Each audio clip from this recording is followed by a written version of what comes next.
ये कहानी शुरू होती है आज से 45,000 साल पुराने वक्त में, जिस वक्त में लोग पहाड़ों और जंगलों में रहा करते थे। खाने पीने के लिए इन्हें रोज शिकार पे जाना पड़ता था। ऐसी ही एक फैमिली काफी दिनों से शिकार न मिलने की वजह से भूखी पहाड़ों में बैठी थी। ये 6 लोगों का एक ग्रुप है, जिसमें एक बूढ़ा आदमी, 2 जवान लड़कों के साथ एक बच्चा और 2 औरतें भी हैं। और ये जो बिया नामी लड़की इनके ग्रुप में है, कोई भी उसके साथ अच्छा सलूक नहीं करता, ऐसे जिससे वो उनके ग्रुप का हिस्सा ही ना हो। ये लोग उसे खाना भी सबसे एंड पर देते हैं। उसके साथ कोई अच्छा था तो वो सिर्फ लेन जो उसे पसंद किया करता था। पर इस सब की शायद उनकी जिंदगी में कोई जगह नहीं थी, क्योंकि उनकी जिंदगी का सबसे बड़ा मकसद शिकार करना और अपनी जान बचाना है। उनके ग्रुप की दूसरी लड़की जो प्रेग्नेंट थी, खाना ना मिलने की वजह से उसकी हालत बिगड़ती जा रही थी। और इस सब पर उसके दूसरे बच्चे की कहानी सुनने की जब वो लड़की कहानी सुनाने से मना करती है, तो एडम जो इनका लीडर था वो उसे डांट देता है। ना चाहते हुए भी वो एक कहानी बनाती है कि एक दिन हम सब चलते जा रहे थे, एडम को कुछ नए रास्ते पता चले, जिन पे लेकर वो हमें एक ऐसी जगह आ गया जहाँ जमीन गर्म थी और शिकार करने के लिए बहुत से जानवर। इस जगह रहने में कोई मुश्किल नहीं थी। ये कहानी सुनकर उनकी फैमिली के बूढ़े इंसान को बहुत ही ज्यादा गुस्सा आ जाता है, क्योंकि वो एक झूठी कहानी थी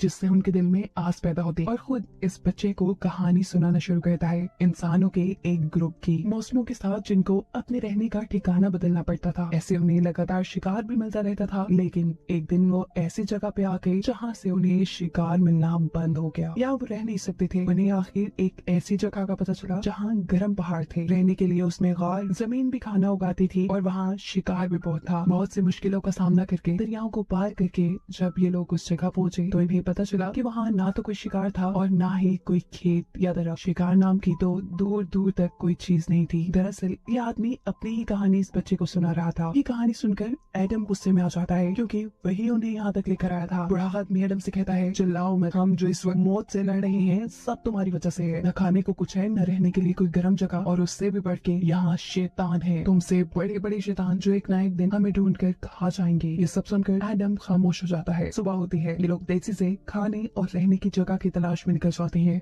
भूख से इनके जिस्म इतने कमजोर हो चुके थे कि आगे बढ़ना भी मुश्किल लग रहा था। चलते चलते पहाड़ियों के दरमियान में इन्हें एक बहुत बड़े जानवर की हड्डियां नजर आती है। हड्डियां ताजा लग रही थी और उसके ऊपर कोई गोश्त नहीं था। इतने बड़े जानवर के शिकार जरूर इससे बड़ा और भयानक जानवर ही कर सकता था, जिस जानवर के बारे में सोचते ही ये लोग खौफ से पागल हो जाते हैं। खैर, रात हो जाती है। ये लोग यही आग लगाकर रात गुजारने का फैसला करते हैं, और रात में इन्हें बहुत ही खतरनाक आवाज सुनाई देती है। ये लोग जानते थे कि ये आवाज उसी खतरनाक शिकारी जानवर की है। आवाज के साथ ही अचानक उन्हें वो बड़ा सा जानवर दिखाई भी दे जाता है। सभी लोग अपने आप को बचाने के लिए आग के पास खड़े हो जाते हैं, पर अचानक ही कोई अंधेरे में इनके ग्रुप के छोटे बच्चे को ले जाता है। एडम उसे बचाने के लिए जाना चाहता था, लेकिन बाकी सब उसे रोक लेते हैं, ये कहते हुए कि वो तो चला गया, लेकिन अगर तुम चले गए तो हम सब भी मारे जाएंगे। ये लोग सुबह होने का इंतजार करते हैं, और एडम सुबह होने पर बच्चे की तलाश में निकल जाता है। पाँव के निशानों का पीछा करते करते उसे रास्ते में ही एडम के कपड़े मिल जाते हैं, लेकिन कपड़ों पे खून नहीं लगा था, जिसका मतलब था कि एडम अभी जिंदा है। भागते भागते ये लोग पहाड़ियों के दूसरी तरफ जंगल के सामने पहुंच गए, और यहाँ से उन्होंने अंदाजा लगाया कि जरूर वो भयानक जानवर जंगल में रहता होगा। ये जंगल उनके लिए खतरों से कम नहीं था, लेकिन एडम अपनी पूरी फैमिली की जान दांव पे लगाते हुए अपने बच्चे को बचाने के लिए जंगल के अंदर चला जाता है। चलते चलते ये लोग जंगल में एक ऐसी जगह पहुंचे जहाँ बहुत से दरख्तों के दरमियान में हड्डियां ही हड्डियां पड़ी थी, साथ ही मरे हुए जानवरों का गोश्त। यानी ये वो जगह थी जहाँ पे वो बड़ा सा जानवर अपने शिकारों को रखा करता था।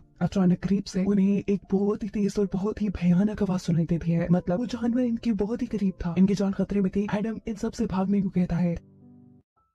तेजी से भागते हुए ये लोग उस जगह से काफी दूर तो आ गए, लेकिन अब किसी में भी हिलने तक की हिम्मत नहीं थी। शाम हो चुकी थी। आग चलाने की कोशिश तो कर रही थी, लेकिन डर के मारे उससे ये नहीं हो रहा था। बेचारी इतनी मेहनत करके आग चलाती है, और बदले में उसे क्या मिलता है? इस ग्रुप का बूढ़ा आदमी उसी के ऊपर इल्जाम लगाने लगता है कि ये सब जो हमारे साथ बुरा हो रहा है ये तुम्हारी वजह से है। जरूर वो शैतान जैसा जानवर तुम्हारी ही खुशबू सूंघते सूंघते हमारे पीछे पड़ा। हालांकि बिया का तो इसमें कोई कसूर नहीं था। आग के चारों तरफ बैठ जाते हैं रात गुजारने के लिए। जंगल का अंधेरा तो पहले ही इन्हें डरा रहा था और ऊपर से उस जानवर की भयानक आवाज़ें। वो जानवर इनके बहुत करीब था। उसे डराने के लिए एडम अपना वेपन उसकी तरफ फेंकता है, लेकिन जानवर की जब कोई आवाज उन्हें नहीं सुनाई देती तो एडम समझ आता है कि उसका वेपन उस जानवर को नहीं लगा। अब वो खुद उस जानवर को देखने के लिए अपनी फैमिली से दूर जाता है। इससे पहले कि वो इधर उधर किसी जानवर को ढूंढ पाता, एकदम से ही पीछे से किसी ने उसके ऊपर हमला किया और घसीटते हुए उसे ले गया। हमला करने वाला कौन था, क्या चीज थी, कुछ नहीं दिखाया गया। कुछ देर बाद जब एडम अपने ग्रुप में वापस नहीं आता तो लेन यानी उसका भाई उसे चेक करने के लिए जाता है, जहाँ जंगल के बीचों बीच उसे एडम इंतहाई जख्मी हालत में मिला था। एडम को घसीटते हुए वो उसे अपने ग्रुप के पास ले आया। उसकी हालत देखकर सभी परेशान हो चुके थे। जितनी तकलीफ में एडम था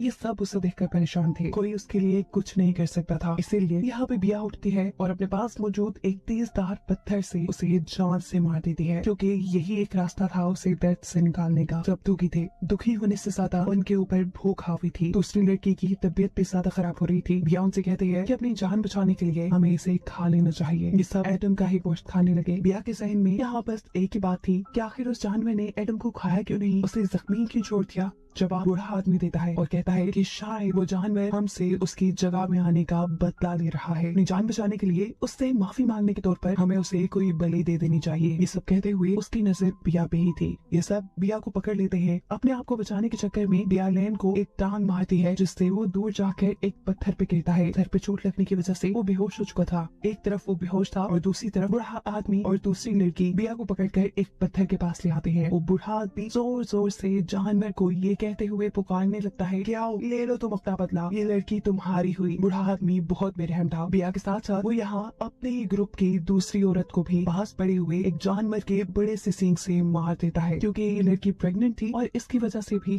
जंगल से गुजरने की इनकी स्पीड कम हो रही थी। ऐसे में इनके मरने के चांसेस ज्यादा थे, इसलिए उस बूढ़े आदमी ने उस लड़की को भी मार दिया। वो जब ये काम कर रहा था, मौका पाते ही बिया उसे पाँव से पकड़ लेती है और जोर से खींच के उसे जमीन पे गिरा देती है। ऐसे में उसकी पाँव की हड्डी टूट गई, जिसकी वजह से वो चल ही नहीं पाता और अपनी जान बचाने के लिए बिया वहाँ से भाग जाती है। यहाँ कुछ घंटे बाद जैसे ही लेन को होश आता है तो उसने देखा कि उसके आसपास कोई नहीं था। वो अपनी फैमिली, अपने ग्रुप को ढूंढने के लिए इधर उधर निकलता है, लेकिन जंगल में धुंध की वजह से उसे कुछ नजर नहीं आ रहा था। वो तेज से इधर उधर भागता है और यहाँ पे उसे अपने ग्रुप का बूढ़ा आदमी नजर आ जाता है। इससे पहले कि वो उसके पास जाता, पीछे से कोई उसे खींच लेता है और उसके मुंह पे हाथ रख लेता है। ये बिया थी जो उसके कान में उसे बताती है कि मैंने उस जानवर को देख लिया है, वो यही सामने है, तुम आवाज न करना वरना वो हमें खा जाएगा। ये जानवर यहाँ आगे आता है और उस मरी हुई लड़की की लाश को ले जाता है जिसे बूढ़े आदमी ने मारा था। जिसके बाद वो जानवर अब उस बूढ़े आदमी के पास आता है जो सुबह से जख्मी यहाँ पड़ा था। इस भयानक जानवर को देखकर वो बूढ़ा आदमी इतना डर गया कि यही उसकी मौत हो गई। अब ग्रुप के जो लोग जिंदा बचे थे वो सिर्फ बिया और लेन थे। अगर इन्हें अपनी जान बचानी थी तो इन्हें उस जानवर को मारना था। ये लोग एक प्लान बनाते हैं और लेन उस जानवर के लिए ट्रैप बनते हुए उसके सामने आ जाता है। जानवर जैसे ही उसे पकड़ने के लिए करीब आया तो पीछे से रस्सी डाल के बिया उसे पकड़ लेती है और नेसा लेके जैसे ही वो उसे मारने के लिए सामने आई तो जानवर को देखते ही वो रुक गई, क्योंकि ये कोई जानवर नहीं था बल्कि उन्हीं की तरह एक इंसान था।